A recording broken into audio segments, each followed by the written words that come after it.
One day, my husband and I arrived in a quaint little neighborhood in Savannah, Georgia. We were on our way to visit some dear friends who invited us over for a barbecue. The area was barren, as this was a time of drought. Amidst my husband's chatter when we were approaching our friend's house, I caught onto a stroke of emerald from the corner of my eyes. A man, just a few houses down from across the street, was tending to the most luscious green spread of grass I had seen in miles. I found it extremely peculiar, although fascinating, that his lawn was prosperously thriving despite the area's harsh circumstances, and how each blade of grass seemed to have just the right amount of dampness to it. I had to know his secret.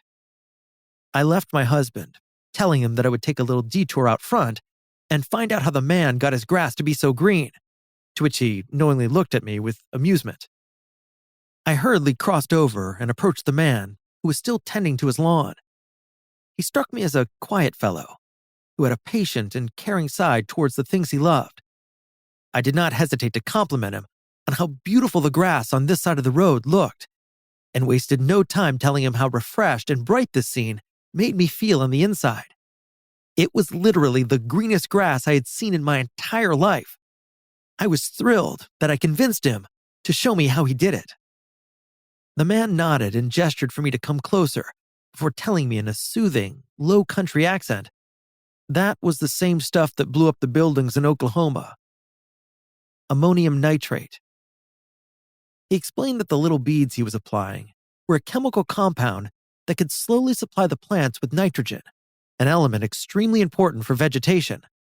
Lawns that were exposed to enough nitrogen were said to experience increased heat and growth, were more tolerant to drastic climates, and were less prone to other kinds of grass diseases.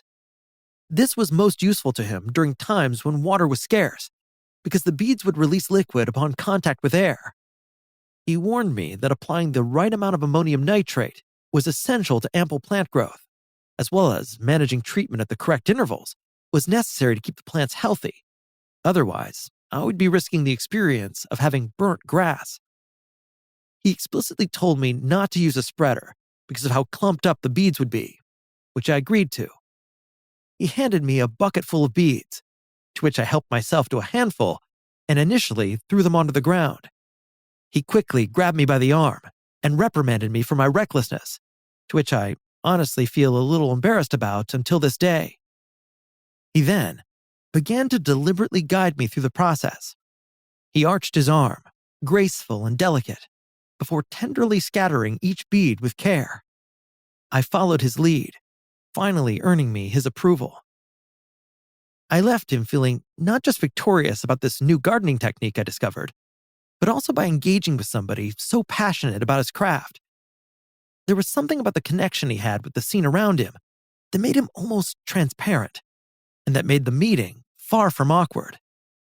His love for the lawn was contagious, and I was excited to tell everybody the good news. I was surprised to see my friends and my husband welcoming me with uneasiness. I also noticed a number of prying eyes on me from the neighbors. My friend received me in a panic and asked me what that man had done to me. I was so confused, so I told her that I went over to ask how he got his grass so green during the drought. A wave of relief washed over my colleagues, and I pressed to know why they seemed so anxious about my visit to that man's lawn. My friend then pulled me in to say that the man was the Grand Wizard of the Ku Klux Klan. This surprising turn of events led me to consider the different sides to people, especially those that I had the pleasure of being newly acquainted with. I'd not suspected anything sinister about that man, and neither did he cause me any harm. Instead, I was able to successfully learn something useful from him that I continue to occasionally practice until this day.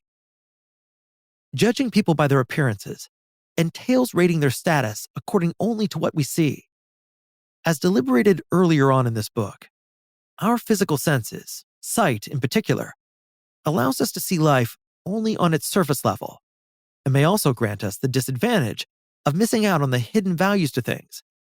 We can easily miss out from reading internal qualities, such as sincerity and generosity, if we choose to solidify our opinions plainly on outwards aspects to life.